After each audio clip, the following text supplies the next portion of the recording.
یہ تانا کیوں دیا گیا؟ یا تو مان لو کہ ابتر کا تانا دینے والے غلط تھے، یا مانو کہ بیٹی کوئی نہیں تھی سوائے جناب فاطمہ زہرا کے۔ صلوات پڑھیں محمد علی محمد۔ 1400 سال سے چار بیٹی رٹے جا رہے ہو۔ کبھی پلٹ کے دیکھو تو صحیح، یہ جو آیا صحیح ہے کہ غلط ہے؟ تو اب ایک جملہ کہہ کے گزرنا چاہ رہا ہوں۔ 1400 سال سے قرآن بھی ایک بیٹی کی آواز دے رہا ہے، ایک بیٹی کی آواز دے رہا ہے، ایک بیٹی کی آواز دے رہا ہے، کہیں نہیں۔ تاریخ کہتی 4، قرآن کہتا ہے 1۔ اب مسلمان اپنے ایمان کو سامنے رکھ کے سوچے کہ تاریخ ہی مانے گا یا قرآن کی مانے گا۔ تاریخ مان کے قرآن چھٹلاؤ گے، کافر ہو جاؤ گے۔ صلوات پڑھیں محمد علی محمد۔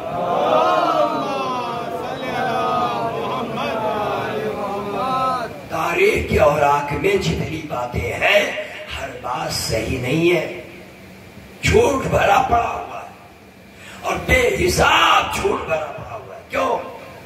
اس لیے میں سوال رکھوں آپ کے سامنے، جواب دیجئے۔ پہلی وحی جو نازل ہوئی پیغمبر اسلام پر کہاں نازل ہوئی؟ مکہ شہر کے اندر نازل نہیں ہوئی، کسی کے گھر میں نازل نہیں ہوئی، پیغمبر کے گھر میں نازل نہیں ہوئی۔ کہاں نازل ہوئی؟ جہاں کوئی نہیں تھا۔ یہ سب دکھتے ہیں، غار حرا میں نازل ہوئی۔ اور جب غار حرا میں نازل ہوئی وہاں کوئی تھا ہی نہیں، اکیلے پیغمبر اور وحی لانے والا، یہی ہے نا۔ تو اب سوال اس بات کا ہے، وہ ڈرنا، وہ کانپنا، وہ لرزنا، یہ سب کہاں سے آیا؟ جب کوئی تھا ہی نہیں تو دیکھ کون رہا تھا؟ یہ راوی کہاں سے لائے ہو؟ کون سا راوی ہے؟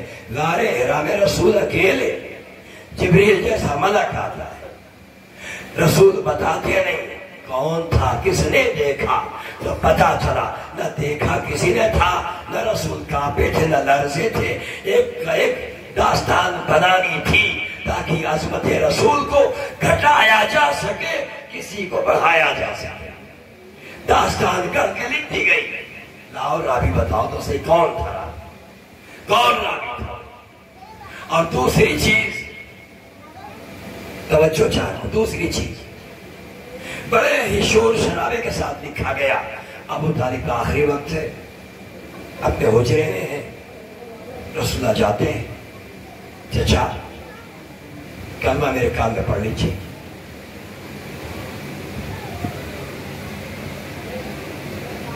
نہیں، میں اپنے باپ دادا کے دین پر ہوں، کلمہ نہیں پڑھوں گا۔ تو ابن عباس نے آ کے بتا دیا کہ ابو طالب نے کلمہ نہیں پڑھا۔ عالم اسلام نے مان لیا، اور آج پوری تاریخ میں یہی چلا آ رہا ہے کہ رسول کان میں کہہ رہے تھے کلمہ پڑھ لو، کلمہ پڑھ لو، کلمہ پڑھ لو۔ ابو طالب نے کلمہ نہیں پڑھا، اور اس کے بعد کافر کا لیبل لگا دیا۔ عالم اسلام مانا نہیں ابن عباس کی بات کو۔ اب ایک سوال میں کرتا ہوں، مجھے اس سوال کا جواب دے دو۔ ابن عباس نے اس وقت جب یہ واقعہ گزرا سنا، انہوں نے عمر کتنی تھی؟ تاریخ کے لحاظ سے جاؤ گے 6 سال۔ ابن عباس کی عمر ہے 6 سال۔ 6 سال کا بچہ بولے تو مان لو گے اس کی بات کو صحیح؟